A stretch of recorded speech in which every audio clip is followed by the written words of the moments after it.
Hello दोस्तों, नमस्कार। स्वागत करते हैं आप सभी का एक्सपर्ट क्लासेस साधना की प्लेटफॉर्म में।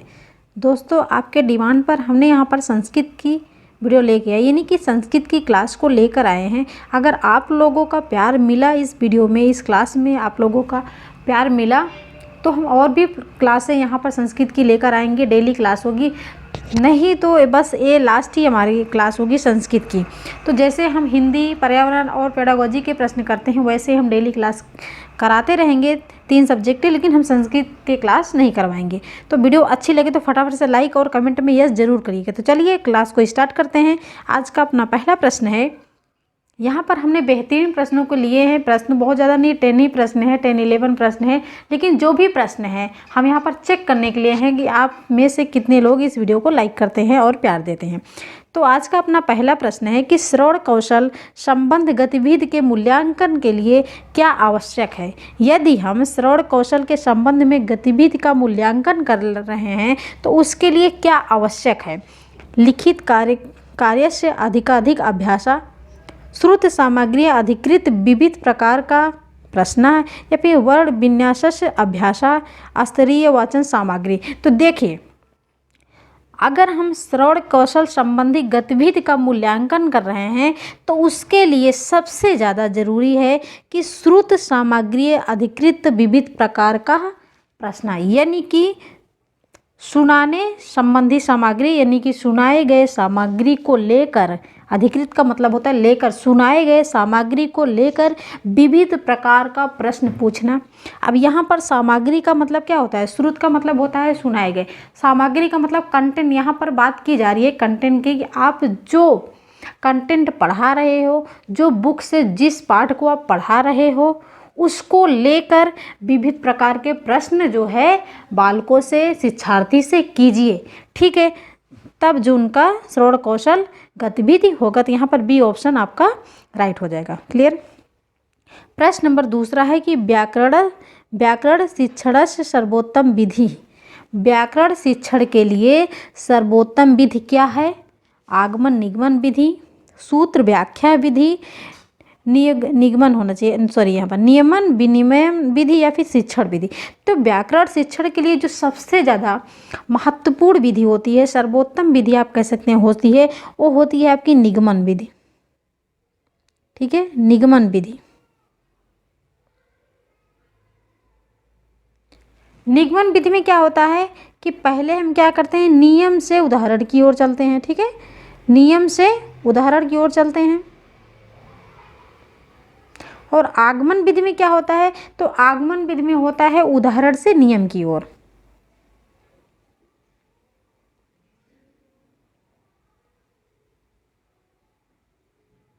यानी कि ज्ञात से अज्ञात की ओर, ज्ञात से अज्ञात की ओर आगमन विधि, और अज्ञात से ज्ञात की ओर निगमन विधि। क्योंकि उदाहरण तो हमें पता ही होगा, जो हमें पता होगा, जो पता होगा वो होगा ज्ञात। ज्ञात का मतलब प्रत्यक्ष होगा, अगर हमें पता है तो प्रत्यक्ष होगा। ठीक है, तो यहाँ पर आपका अगर पूछा जाता है कि व्याकरण शिक्षण सर्वोत्तम विधि, व्याकरण शिक्षण के लिए सर्वोत्तम विधि क्या होती है, तो आप देंगे फर्स्ट प्रायोरिटी किसको देंगे, तो निगमन विधि को देंगे। ठीक है, अगर ऑप्शन में आगमन निगमन दोनों विधि है, आगमन निगमन विधि है, तब आप जो है दोनों को लॉक करेंगे, यानी कि आगमन निगमन विधि को। क्लियर। प्रश्न नंबर 3 है कि अव्ययी भाव समास का उदाहरण है। अव्ययी भाव समास का उदाहरण क्या है, तो यहाँ पर देखिए पहला आपको क्या मिल रहा है, आ मिल रहा है, जिसमें आपको उपसर्ग मिल जाए। जिसमें पहला क्या मिल जाए, उपसर्ग मिल जाए, वो आपका हो जाएगा क्या, अव्ययी भाव समास हो जाएगा। वो क्या हो जाएगा, आपका अव्ययी भाव समास होगा। और उपसर्ग ज़्यादातर आपके शुरू होंगे आ से, या फिर ऊ से, या फिर और भी उपसर्ग हो सकते हैं। लेकिन अगर आपको पहला अक्षर उपसर्ग मिल जाए तो आप लॉक क्या करेंगे, आप लॉक करेंगे अव्ययी भाव समास। तो यहाँ पर देखो दो दशा मतलब क्या है, 2 और 10 मतलब 12 की बात की जा रही है। अधिहरी राजपुरुषः पीताम्बरः, तो यहाँ पर हम बी ऑप्शन को लॉक कर देंगे। अधिहरी में क्या है, आपका उपसर्ग क्या है, अधि है। तो जब हमें उपसर्ग वाला मिल गया तो हम क्या यहाँ पर लॉक करेंगे, अव्ययी भाव समास लॉक करेंगे। क्लियर। प्रश्न नंबर 4 है कि भाषायाम मूल्यांकनस्य मुख्य उद्देश्य का साथ। यानी कि भाषा के मूल्यांकन के लिए मुख्य उद्देश्य क्या होता है। अगर हमें किसी भाषा का मूल्यांकन करना हुआ तो उसका मुख्य उद्देश्य क्या होता है। शिक्षार्थीषु त्रुटीनाम अन्वेषणम, विद्यार्थिनां प्रदर्शन दृष्टो प्रोन्नति यानी प्रमोशन कृते निर्णयम, या फिर विद्यार्थी साधित उपलब्धि नाम आकलम, या फिर अधिगमे त्रुटिनाम निरीक्षणम तथा न्यूनतया परिष्करणम।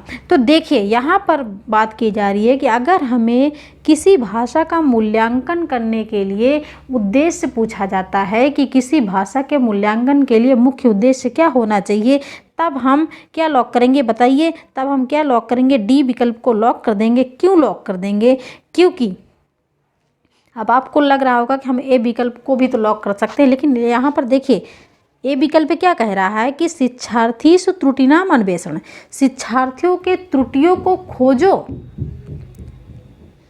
अन्वेषण का मतलब क्या होता है, खोजना। शिक्षार्थियों विद्यार्थियों की त्रुटियों को खोजना। अगर आपको भाई आप शिक्षक बन गए हैं पढ़ के, आपको शिक्षक बना दिया गया है, तो इसलिए बना दिया गया है कि आप विद्यार्थियों की त्रुटियों को खोज कर निकालो। हाँ बताइए, आपको इसलिए बना दिया गया है कि अगर विद्यार्थी त्रुटि कर रहा है तो उसका आप निरीक्षण करिए और उनकी क्या त्रुटि हैं उसके कारण का पता लगाकर उसका क्या करिए, समस्या का समाधान करिए, उसका उपचार करिए। तो इसलिए यहाँ पर डी विकल्प लॉक हो जाएगा। क्लियर। अब बी विकल्प क्या है, विद्यार्थियों के प्रदर्शन को प्रमोशन करिए के करने का निर्णय लीजिए। तो इसलिए यहाँ पर डी विकल्प लॉक हो जाएगा। जब भी आपको लगता होगा, जो लोग जो है संस्कृत यानी सेकेंड पेपर यहाँ पर सेकेंड भाषा संस्कृत डाले होंगे, तो उनको लगता होगा कि संस्कृत पेडागोजी बहुत ज़्यादा कठिन है। तो देखिए भाई, पेडागोजी जो संस्कृत है वो कठिन नहीं है, बस आप पे डिपेंड करता है कि आप उसको कितना समझते हैं। आप हिंदी पेडागोजी ले लीजिए, CDP पेडागोजी ले लीजिए, अगर दोनों को आप अच्छी तरह पढ़ लीजिए और टैग वर्ड को लगा दीजिए, तब आप प्रैक्टिस से संस्कृत का लगाएंगे तो बिल्कुल भी आपको सही हो जाएगा, क्योंकि सेम टू सेम मिलते जुलते आपको शब्द मिलेंगे। तो यहाँ पर हम डी विकल्प को लॉक कर देंगे कि भाषा, अगर किसी भाषा का मूल्यांकन करने के लिए मुख्य उद्देश्य पूछा जाता है तो अधिगम त्रुटिनाम निरीक्षण तथा न्यूनतम परिष्करण को आप लॉक करिए। प्रश्न नंबर 5 है, प्रश्न नंबर 5 क्या है कि विद्यार्थीषु उच्च प्राथमिक स्तरे तथा माध्यमिक स्तरे भाषायां रुचि संवर्धनार्थम अपेक्षितम किम नाम। यहाँ पर बताया जा रहा है कि उच्च प्राथमिक स्तर के विद्यार्थियों के लिए तथा माध्यमिक स्तर के विद्यार्थियों के भाषा का, अगर भाषा के रुचि को बढ़ाना होगा तो उसके लिए हम कौन सी विधि को अपनाएंगे, हम क्या करेंगे। अगर उच्च प्राथमिक स्तर तथा माध्यमिक स्तर के विद्यार्थियों की भाषा रुचि को बढ़ाना चाहते हैं तो उसके लिए हम क्या करें, क्या करना है। विद्यार्थिनः पुस्तकानि पठितुं सूचिता भवेन, ठीक है, या फिर यहाँ पर कहते दे सकते हैं देयम, ठीक है, देयम सही रहेगा। यहाँ पर पहले विकल्प है विद्यार्थियों को पुस्तक पढ़ने की सूचना देंगे, हैं सूचना देंगे क्या, तो ये जब विद्यार्थियों को पढ़ने की सूचना देंगे तब आपका कैसा हो जाएगा, निगेटिव हो जाएगा। प्रश्न क्या पूछा गया, पॉजिटिव, पॉजिटिव के साथ हमने क्या लगाया, पॉजिटिव लगाया। तो बी है विद्यार्थिभ्यम मौखिक रूपेण अधिकाधिक विवरण देयम, सी है विद्यार्थिभ्यम अधिक श्रुतलेखम देयम, यानी कि विद्यार्थियों को अधिक सुनकर लिखने के लिए कहेंगे देंगे, या फिर विद्यार्थी में व्याकरण ज्ञान संवर्धनम कारण, विद्यार्थियों को व्याकरण के ज्ञान को करने के लिए कहेंगे। तो यहाँ पर फिलहाल बी ऑप्शन लॉक होगा कि विद्यार्थियों को मौखिक रूप से अधिक विवरण देंगे। ठीक। प्रश्न नंबर 6 है कि प्राथमिक स्तरे पठन सामर्थ्य मूल्यांकन अधस्तनेषु किम उपयुक्तम। प्राथमिक स्तर पर पढ़ने के मूल्यांकन के लिए निम्नलिखित में से क्या उपयुक्त है। प्राथमिक स्तर पर अगर आप प्राथमिक स्तर पर विद्यार्थियों के पढ़ने का मूल्यांकन करने के लिए निम्नलिखित में से क्या उपयुक्त है। वर्णमाला अभिज्ञानम, विराम आदि चिन्हानम ज्ञानम, विराम चिन्ह का ज्ञान हो, वर्णमाला का ज्ञान हो, पाठ अवबोधनम, पठन धारा प्रवाहिता। क्या करेंगे भाई, आप बताइए क्या करेंगे। यहाँ पर कौन सा विकल्प को लॉक करेंगे, बताइए कौन सा विकल्प को लॉक करेंगे।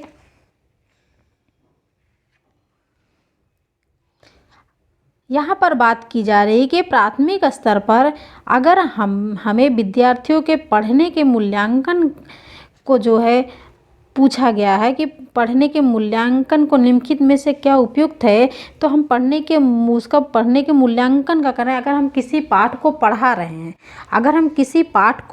रहे हैं तो सबसे ज़्यादा ज़रूरी है कि वो जो पाठ हम पढ़ाएं उस पाठ को बच्चा समझ पा रहा है, उस पाठ का बोध हो रहा है बच्चों को कि नहीं हो रहा है। अगर तो इसी का तो हम ज्ञान करेंगे कि हम अगर बच्चों को पढ़ा रहे हैं, पठन सामर्थ्य हम अगर हम बच्चों को कोई पाठ पढ़ा रहे हैं तो सबसे ज़रूरी है कि उस पाठ का बच्चों को बोध हो। क्लियर है। प्रश्न नंबर 7 है कि भाषा या शिक्षण या केंद्र बिंदु। भाषा शिक्षण का केंद्र बिंदु क्या होता है? तो पुस्तकम होता है क्या, बालिका होता है, श्यामपट्ट होता है, अध्यापक होता है। बी विकल्प को लॉक करिए। बालिका यानी बालक होता है। भाषा शिक्षण का केंद्र बिंदु क्या होता है? तो बालक होता है। प्रश्न नंबर 8 है कि डिसलेक्सिया इति अस्ति। डिसलेक्सिया क्या है? डिसलेक्सिया इति अस्ति, डिसग्राफिया इति अस्ति, डिसकैलकुलिया इति अस्ति। अगर ऐसा प्रश्न पूछा जाता है तो क्या करेंगे? अगर डिसकैलकुलिया पूछा जाए तो आप क्या करेंगे? गणित विकारा संबंधी, या फिर अब यहाँ पर डिसलेक्सिया पूछा गया तो बी विकल्प को लॉक करेंगे, पठन संबंधी विकारा। ठीक। प्रश्न नंबर 9 है कि प्राथमिक स्तरे बालकस्य भाषा विकासार्थ सर्वोत्तम महत्वपूर्ण अस्ति। ठीक। प्राथमिक स्तर पर भाषा के विकास के लिए सबसे महत्वपूर्ण क्या है? क्या कहा जा रहा है कि प्राथमिक स्तर पर भाषा के विकास के लिए सबसे महत्वपूर्ण क्या है? तो भैया क्या हो जाएगा? व्याकरण से ज्ञानम, व्याकरण का ज्ञान। ये महत्व है कि प्राथमिक स्तर पर बच्चों को व्याकरण का ज्ञान करा दीजिए। बी ऑप्शन है भाषा समृद्धम वातावरण, भाषा समृद्ध वातावरण दीजिए। सी ऑप्शन है भाषा या पाठ्यपुस्तक, अपनी भाषा की पाठ्यपुस्तक ला के दे दीजिए। बालक से आकलन, बालक का आकलन कर दीजिए। तो देखिए सबसे ज़्यादा जो जरूरी है वो क्या है कि प्राथमिक स्तरे बालकस्य भाषा विकासार्थ सर्वोत्तम महत्वपूर्ण अस्ति है भाषा समृद्धम, यानी कि भाषा समृद्धम वातावरणम प्राथमिक स्तरे बालकस्य भाषा विकासार्थम सर्वतो महत्वपूर्णम अस्ति। भाषा समृद्ध वातावरण सबसे महत्वपूर्ण है प्राथमिक स्तर पर भाषा विकास के लिए। जैसे आप विद्यालय में जाते हैं, आप प्राथमिक स्तर के विद्यालय आप देखे हैं, पढ़े हैं, तो देखे होंगे वहाँ पे कि चारों तरफ, दीवार के चारों तरफ का से ज्ञान तक, ए से जेड तक, 1 2 3 ये सब लिखा गया है। तो बच्चों को ऐसा ही वातावरण चाहिए, समृद्ध भाषा समृद्ध वातावरण चाहिए कि वो जिस तरफ देखें कुछ न कुछ उनसे सीखें। ठीक है।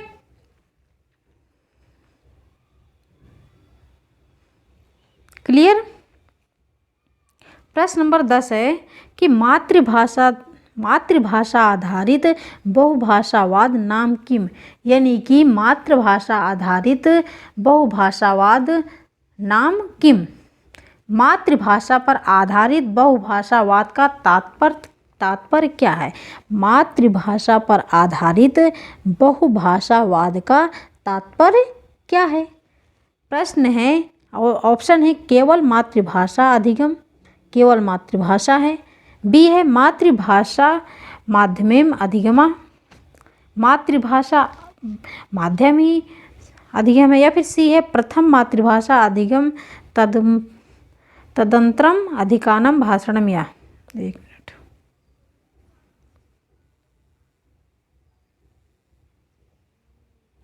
कौन सा विकल्प लॉक होगा भाई बताइए?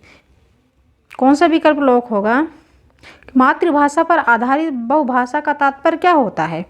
तो यहाँ पर देखिए जो ऑप्शन होगा वो होगा कि मातृभाषा पर आधारित बहुभाषावाद का तात्पर्य है कि पहले बालक को मातृभाषा में शिक्षा दी जाए, पहले बालक को मातृभाषा में शिक्षा दी जाए, तदुपरांत यानी कि उसके बाद अधिकाना भाषा, उसके बाद आप अधिक से अधिक भाषाओं की शिक्षा दे सकते हैं। पहले आप क्या करेंगे, मातृभाषा में शिक्षा दी जानी चाहिए, उसके बाद अधिक भाषाओं का योग सिखाना जाना चाहिए। पहले मातृभाषा में शिक्षा, ठीक है, उसके बाद अधिक भाषाओं को सिखाया जाना चाहिए। क्लियर है। प्रश्न नंबर 11 है कि कविता पठन पाठनस्य उद्देश्यम किति। हम कविता को क्यों पढ़ते हैं? कविता पढ़ने और पढ़ाने का उद्देश्य क्या होता है? हम कविता को क्यों पढ़ाते हैं? हम कविता को क्यों पढ़ते हैं? पोयम हम क्यों पढ़ते हैं? भाई बच्चों को क्यों पढ़ाते हैं? तो ए विकल्प है कि कविता रचनाया नियम ज्ञानम, कविता के रचना का नियम ज्ञान करने के लिए हम कविता को पढ़ते हैं। बी ऑप्शन है प्रशंसनम आनंद प्राप्ति। सी है ऑप्शन है कविताया व्याकरणगत रूपम ज्ञानम, या फिर डी है कवि विषयम ज्ञानम। तो देखिए, कविता पढ़ने और पढ़ाने का जो उद्देश्य होता है वो होता है बच्चों की प्रशंसा और आनंद की प्राप्ति। ठीक, कविता हम पढ़ते हैं, पोयम पढ़ते हैं तो उसमें क्या आता है? उसमें हमें मज़ा आता है। ठीक है, तो वही है, कविता और पढ़ने पढ़ाने का उद्देश्य होता है बालक की प्रशंसा और आनंद की प्राप्ति। बी ऑप्शन को हम लॉक करेंगे। तो ये थे दोस्तों आज के 11 प्रश्न, 11 प्रश्न। आपको वीडियो कैसी लगी? अगर अच्छी वीडियो लगी, आपको अगर वीडियो अच्छी लगी तो हम कोशिश करेंगे कि और भी वीडियो आपके लिए प्रश्न जो है वो बढ़ा देंगे और वीडियो आपके लिए लाएंगे। अगर वीडियो को आप लाइक करेंगे, शेयर करेंगे, कमेंट करेंगे, अच्छे प्यार देंगे वीडियो पे, तो हम कोशिश करेंगे कि हर सब्जेक्ट की वीडियो को डेली प्रोवाइड कराएं। ठीक है, thanks for watching video. This is Sadhana Tyagi, expert classes.